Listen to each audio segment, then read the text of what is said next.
পাতলা করে মাংসের ঝোল। তা আদা, রসুন, লঙ্কা প্রথমে দিলাম, তারপর এগুলো একটু পেস্ট করে নিই ভালো করে। রসুন, আদা, লঙ্কা বাটা হয়ে গেছে, এবার একটু গোটা জিরে দিয়ে বাটি।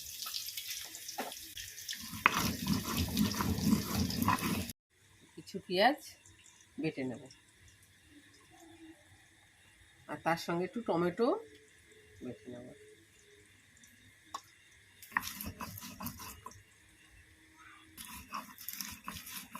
কড়াই গরম হয়ে গেছে, তেল ঢাললাম।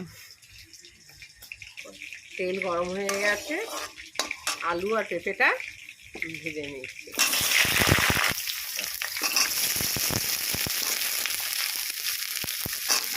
ভাজাটা কালারটা খুব সুন্দর হচ্ছে।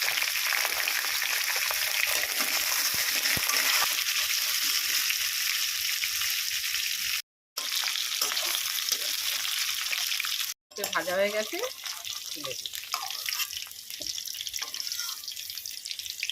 মাংসের ঝোলে ফোড়ন দেবো জিরে,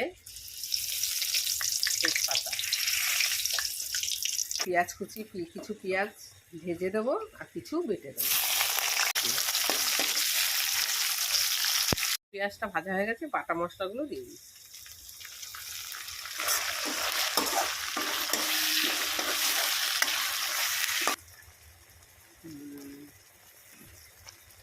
একটু ধনে গুঁড়ো দিলাম, পরিমাণ মতো নুন দিলাম,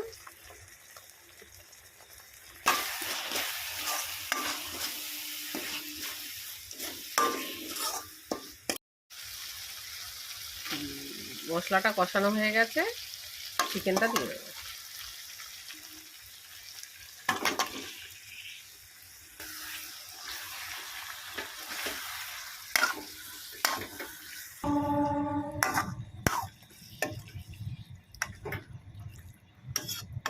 এবার একটু ঢেকে দেবো।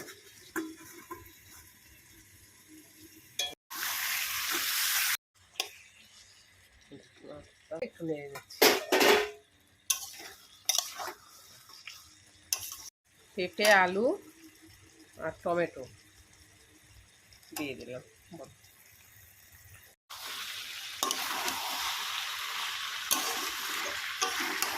মাংসের ঝোলটা বেশি হবে, তাই জলটা গরম করে দিয়ে দিয়েছি। মাংসের ঝোল রেডি, একটু গরম মশলা দিয়ে নামিয়ে নেব।